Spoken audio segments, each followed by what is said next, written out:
Good evening, Zimbabwe. This is Change Radio News. Today is Monday, 9 March 2026.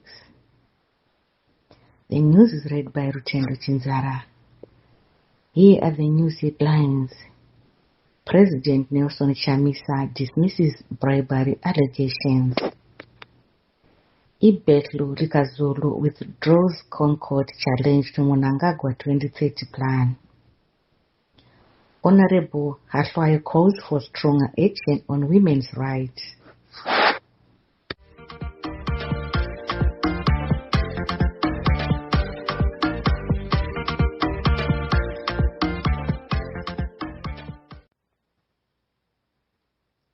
And now the detailed news. Citizens leader President Nelson Chamisa says he deliberately used the phrase "No to 2050" to avoid adopting language used by the ruling party in an interview. President Chamisa said he refused to frame his message around the 2030 slogan associated with ZANU-PF. He said the reference to 2050 was meant to highlight the dangerous attempt to amend the constitution and extend the rule of Mr. Emmerson Mnangagwa. President Chamisa warned that the proposed constitutional changes could undermine democracy and effectively block elections. He also dismissed allegations by Shelton Wende that he had accepted bribes from ZANU-PF, describing the claims as absurd.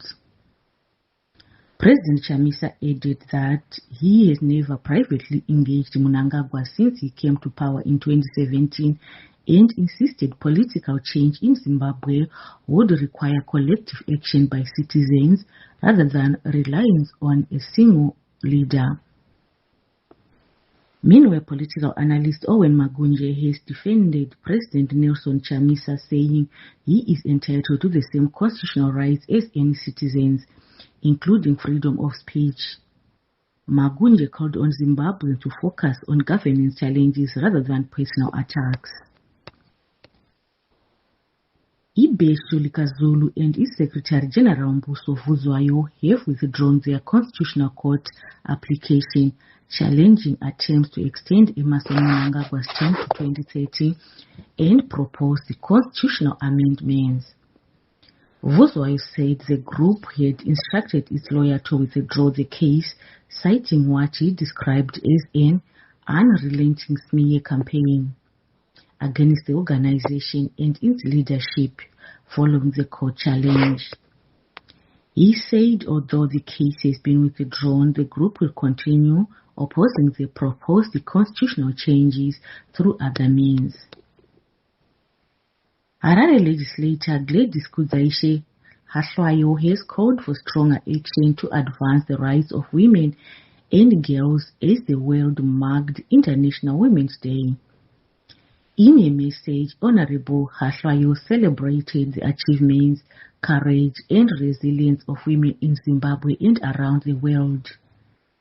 She said this year's theme, Rights, Justice, Action for All Women and Girls, is a call to dismantle barriers that prevent women from enjoying equal justice, including discriminatory laws, weak legal protections, and harmful social practices.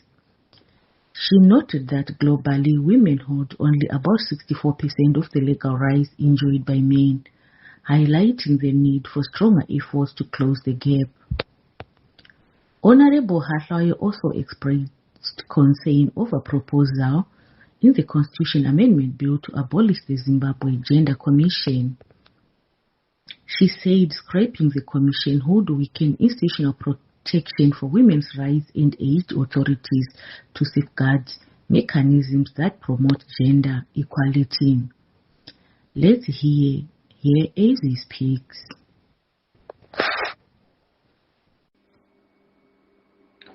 As Zimbabwe, we are celebrating the International Women's Day at a very critical moment. At a moment when the executive is proposing, a wide range of changes to the Constitution.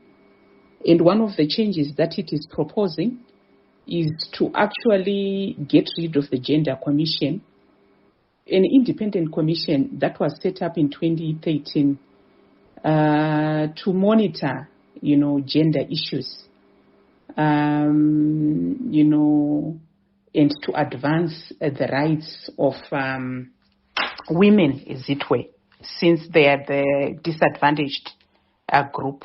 So it is very unfortunate that we are commemorating the International Women's Day at a time when there is massive rolling back of women's rights, and in particular, that particular issue of the Gender Commission, which is a commission that will be really important in terms of monitoring whether we are, keeping up with our commitments, as it were, as expressed in our constitution on, especially on gender provisions.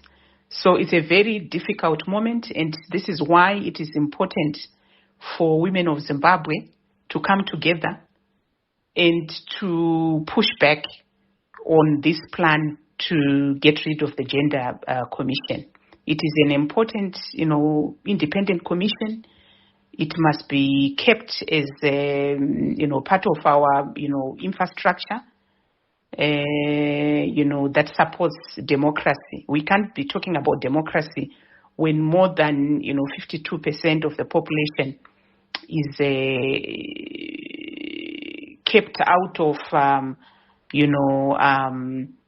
democratic processes and developmental processes. So it is important to maintain that particular commission so that we get to equality and gender justice. Dr. Henry Judge, the former CCC chair for Australia, has ruled out joining Diabetes Constitution Defenders Forum.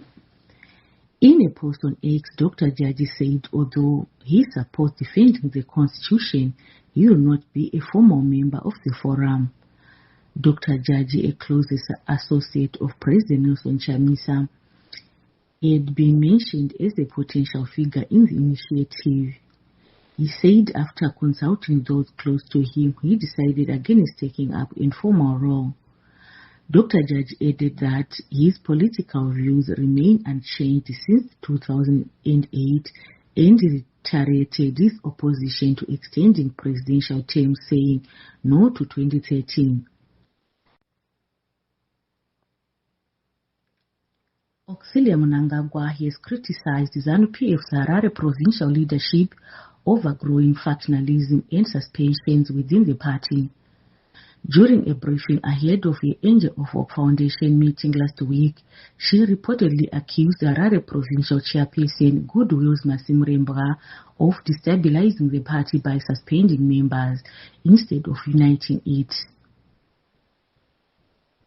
Party sources say Auxilia Mnangagwa questioned why the provincial executive had expelled several members, warning she could visit the provinces to assess the situation. The suspensions have previously forced the ZANU-PF Politburo to intervene and reverse some expulsions. The developments come amid growing infighting in ZANU-PF linked to succession debate around Emmerson Mnangagwa. Citizens have raised concerns about the Zimbabwe Broadcasting Corporation's coverage of Constitutional Amendment Bill No. 3. Some viewers say most interviews and street opinions aired by the broadcaster appear to support the proposed constitutional changes, including the possibility of extending the presidential term. However, critics say many opposing views expressed on social media and in communities are rarely reflected on the public broadcaster, prompting calls for more balanced coverage.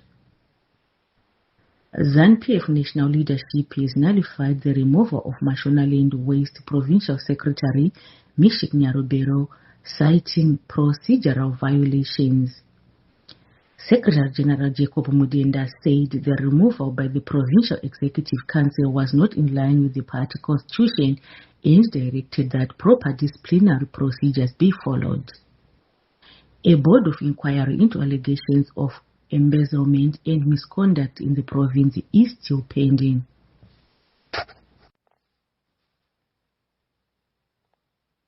And in news from local communities, the city of Harare has begun refurbishing the Edith Opperman Maternity Clinic in Mbare, working with Nedbank Zimbabwe. The project aims to improve maternal and child health services. Mayor Jacob Mafume says the upgrade will include a new theatre to handle cesarean sections and other emergency procedures. Bulawayo City Council is raising the alarm over a shortage of public toilets in the city centre. The council warns the lack of facilities is creating sanitation problems. To address this, it plans to rehabilitate existing toilets and build new ones equipped for people with disabilities through partnership with private companies. In international news, Iran has named Mojtaba Khamenei as its new supreme leader a week after his father Ayatollah Ali Khamenei was killed in joint US-Israel strikes. The 56-year-old was appointed by the Assembly of Experts on Sunday and now faces the task of leading the country through its biggest crisis in nearly 5 decades. Key political figures, the powerful Revolutionary Guard and the armed forces have all pledged their allegiance to the new leader. In a statement, President Masoud Pezeshkian said the appointment heralds a new era of dignity and strength, calling for national unity against what he described as the conspiracies of enemies. The new leader supporters say the swift consolidation of power signals stability as Iran continues to face an all-out offensive from US and Israel forces that began on February 28th. And finally, in sports news, in Casolaga Premier Soccer League action, Scotland FC were held to a goalless draw by Hard Rock in their season opener at the new Chawanda Stadium in Kwekwe. Despite the result, coach Norman Mapeza says he was pleased with his side's performance, though he ruled their missed chances. Speaking after the match, Mapeza blamed a muddy pitch for disrupting their play, but insisted his team worked hard and created good opportunities. Scotland will now shift focus to their next fixture against Ngezi Platinum this coming weekend. Zimbabwe international Marshall Munetsi was on target again for Paris FC in League One, scoring in their 1-1 draw with Olympic Lyonnais. Munetsi has now scored 3 goals since joining Paris FC on loan.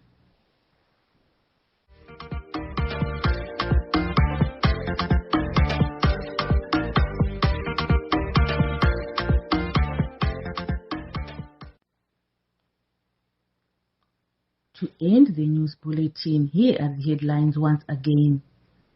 President Nelson Chamisa dismisses bribery allegations.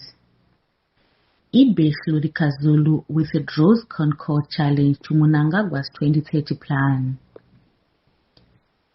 Hahlwayo calls for stronger action on women's rights. And that concludes our bulletin for today. We thank you for listening. From myself, Ruth and Chinzara, and the entire team at Change Radio, we wish you a good night.